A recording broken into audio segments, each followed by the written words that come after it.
From a band releasing their debut EP to a band with decades in the game. Oh boy. We have Motionless in White with their brand new album, Decades.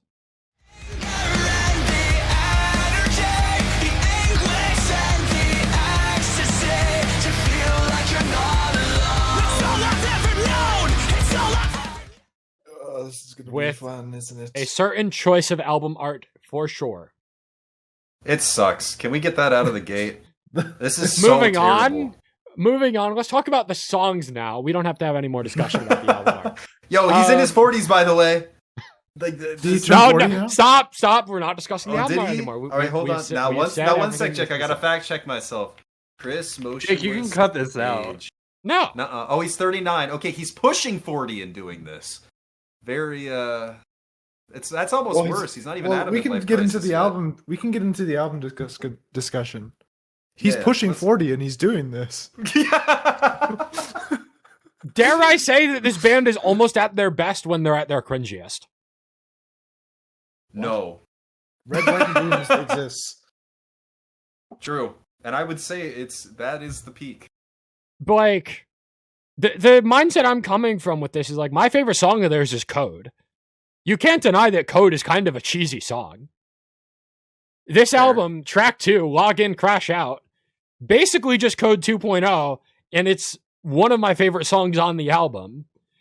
And you go back into their discography with other songs that are a little bit cheesy, like Werewolf is a little bit cheesy.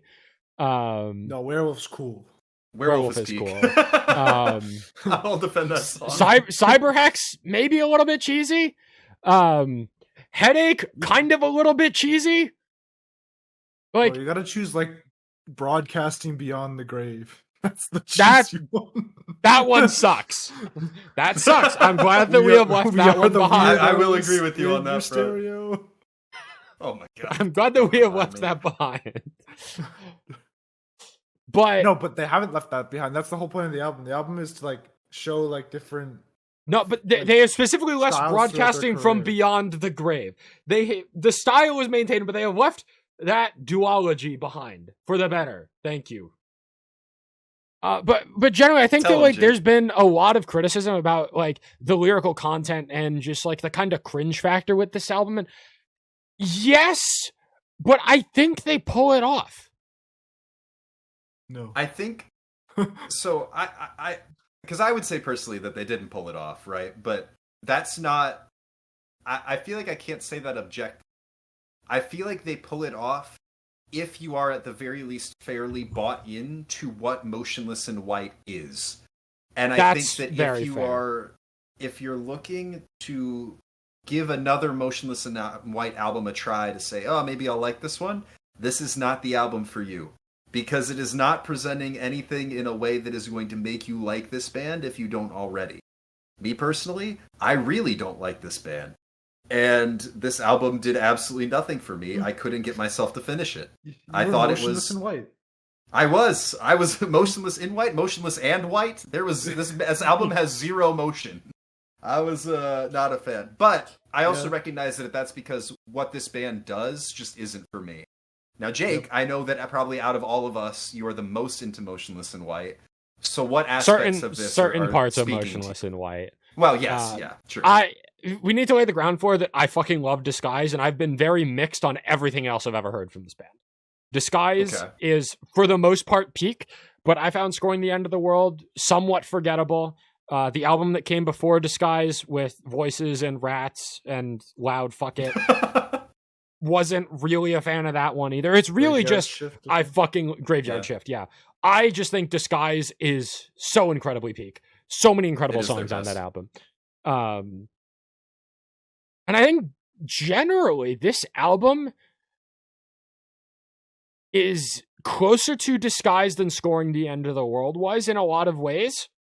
I've found myself resonating with more of the lyricism, with more of the instrumentation, with more of the vocal delivery than I was on the last album. I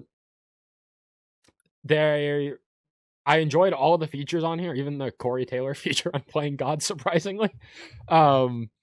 especially the feature from Dark Divine on Blood Rave is great, and R.I.P. featuring Skylar Grey it's your hallmark ballad song from Motionless in White, which I think is absolutely an upgrade from Masterpiece. I think the stretch of songs in the middle of the album, All I've Ever Known, Blood Rave, Love at First Bite, Count Back from Zero, I think all 4 of those songs are awesome. And again, Love at First Bite, kinda cheesy. Like, Love at First Bite, haha, vampires, we're the band that does lyrical horror lyricism. Love at First Bite, like, whatever. I enjoy the song. It's fun. I think, for me, the best way I could put it is that Motionless in White, just as a band, are like the musical equivalent of the Deadpool Wolverine movie. Where, like, the Deadpool Wolverine movie... So, have you seen the Deadpool Wolverine movie? I have. So, more so than any other Deadpool movie, it really felt like they were trying a little too hard to make a Marvel movie. And I feel like if you're really into Marvel movies and that's your thing, that's going to be your bread and butter. You're going to really like Spider-Man tomorrow. I heard great things, so fingers crossed. Motionless in White, also, with a lot of their more recent music, it feels like they found their pocket. They found their, I won't say shtick in the same way that I would describe an Ice Nine Kills, but that they found the aesthetic musically that works for them. If you love a Motionless in White album, this is them trying to make a Motionless in White album for the themes throughout the years. Bread and butter, great. Me personally, I walked out of Deadpool Wolverine. So I did. Oh yeah, I did. That movie was giga ass. Terrible. Dude, they were trying way too hard to make it was too meta. They were trying too hard to make a Marvel movie. I dipped. What happened to the glory days of Guardians of the Galaxy and Infinity War? What happened to the game I love? Unbelievable. No, and I like the other Deadpool movies, but yeah, I couldn't. I got like 70% of the way through. I'm like, I gotta go. I can't. Did you get a refund? Anymore. No, I walked out and I went to Chili's and got a triple dipper. So I don't know what a triple dipper is, but you don't know what a fucking triple dipper is? Oh, brother! Next time you come to America, we're going to Chili's. Dude, it's crazy. We did. That. We did. We went the last time we came here. God, Derek's soup just sitting there? No, I remember now. It's like, basically, you can get you pick and choose from like a list of different appetizers, and it's like $10.99, and you can get like these giant mozzarella sticks, like Southwest chicken egg rolls, chicken tenders. They've got little burger sliders. Oh my dude, sliders! I'm telling you, sliders, Southwest egg rolls, mozzarella sticks. They'll give you whatever fucking sauce. They will coat and dunk the mozzarella sticks for you if you want to be a real fucking American. You can get them in like buffalo sauce or barbecue sauce. Oh brother. A Chili's triple dipper will change your life. You'll never want to go back to Canada. You'll move here. You'll be like, this is incredible. Why don't they fry more cheese before I get back to Canada? And you know what? That is also a part of the cultural experience. Every triple dipper is a gamble with God, and by God, I'm on a streak. Anyway, yeah. So Jake, back in Motionless in White. The other thing that I really found, that I really came to enjoy with this album, was more electronics, more better, baby. I mean, Motionless in White have not been a band to necessarily shy away from the electronics over the years, but I feel like I don't think they've leaned into it this much ever before.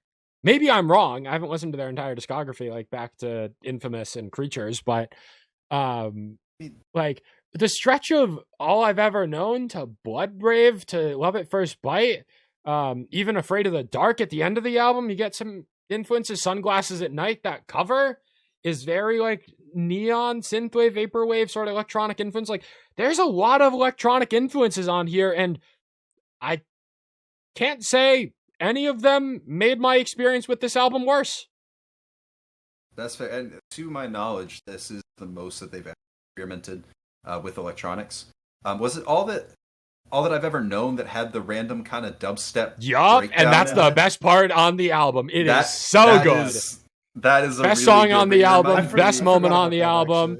Actually. The delivery, I have it written down. Nowhere to run. Now is your time. Go. Womp. I want to say I'm usually not a fan of covers on albums. I think I can let this slide because of the concept, where it's like they're going through the years of their discography. Yeah, I'll let it slide. Yeah, it's also, to be fair, it's a well executed cover, so I'll give it to them. It's a song that fits them honestly a lot. The whole kind of like they're like, especially with Werewolf, right? Like they picked a more 80s synth vibe for that song and kind of sampled, I guess, a little bit Somebody's Watching Me. So I don't mind them pulling a Corey Hart cover out of it. It's not Nowhere. They're pulling it out of a sound and experience that works for them. So it's no wonder it sounds as good as it does.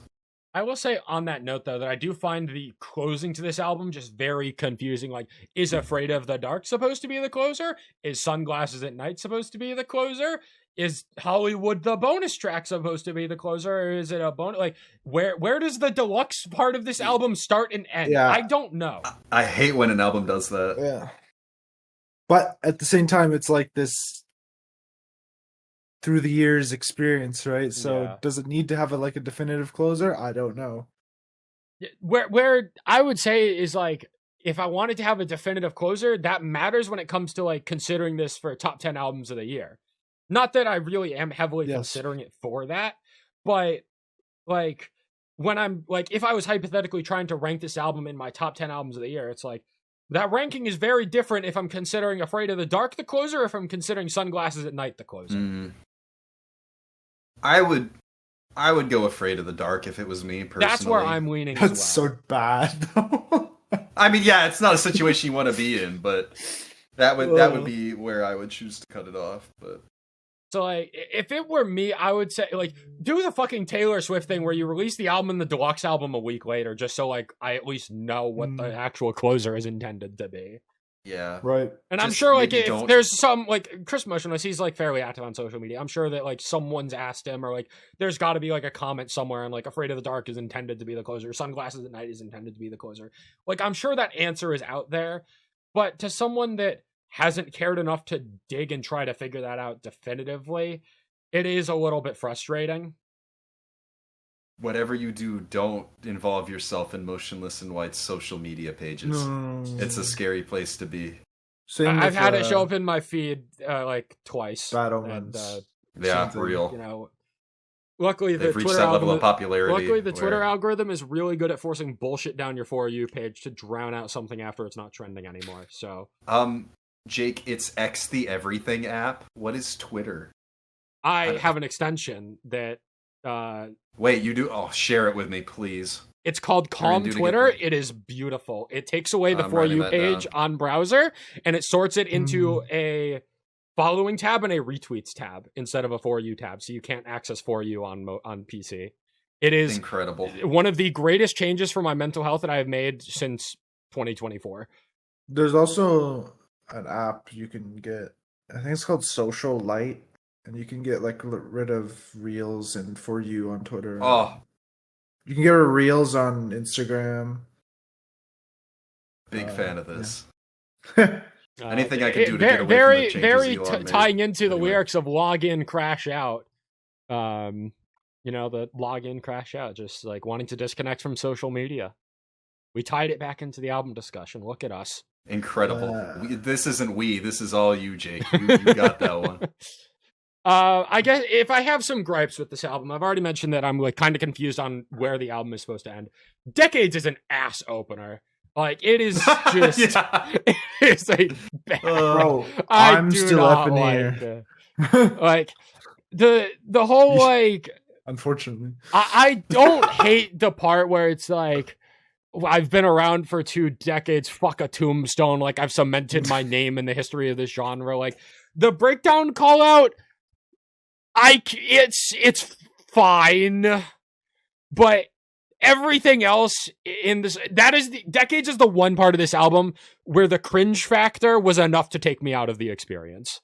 I was fine with it everywhere else. On the opener, I think. Yeah. That's a really good and that's sign why I don't think it's a great opener. That's exactly how I felt when I was listening to it the first time. Now, Derek, you're going to be upset at that. I've still added it to my playlist. Oh, you sick bastard. Get out of there. Dude, he's just trying to get his numbers up. This is unreal. Well, because part of it is like, I think there's potential for me to like grow beyond the initial first listen cringe. So I add it to the playlist tentatively. Like I do, like that's why I add like Dance Gavin Dance into my playlist of like, I don't particularly like love the entire song, but there might be potential for it to grow on me. And in sometimes just pulled out the trump card instantly. What do you want me to argue against Dance Gavin Dance for? I can't do it. Like I didn't like Lyrics Why at first, and then like I circle back to it like a month or two later, and now it's like one of my favorite Dance Gavin Dance songs all these years later. So like, fair enough. Sometimes it pays off. Fuck. God, I hate when you make sense. Last comment I want to make on this album. Blood Rave. I mentioned the feature from Dark Divine already. I had not mentioned the like techno breakdown drop in that song. I mentioned the dubstep breakdown and all I've ever known, but it's followed the next track with like another very electronic, very club rave sort of breakdown, which also caught me off guard, but is also just as cool. Not as cool as the dubstep breakdown, but spiritually just as cool. So yeah, I mean, overall, like I found a lot more to enjoy out of this album compared to Scoring the End of the World. Login, Crash Out, R.I.P. is a step up from the past. All That I've Ever Known, Blood Rave, Love at First Bite, Count Back from Zero. Afraid of the Dark, even as a single, which I didn't love, has really grown on me over the months with that electronic breakdown and the huge chorus. Just like, yeah, I have faults with it. I've had faults with every Motionless in White album. But generally, the positives outweigh the negatives for me, and this was the album that I spent the second most amount of time with in the month of July. And the first most album I spent the most time with was one we discussed last month. So incredible.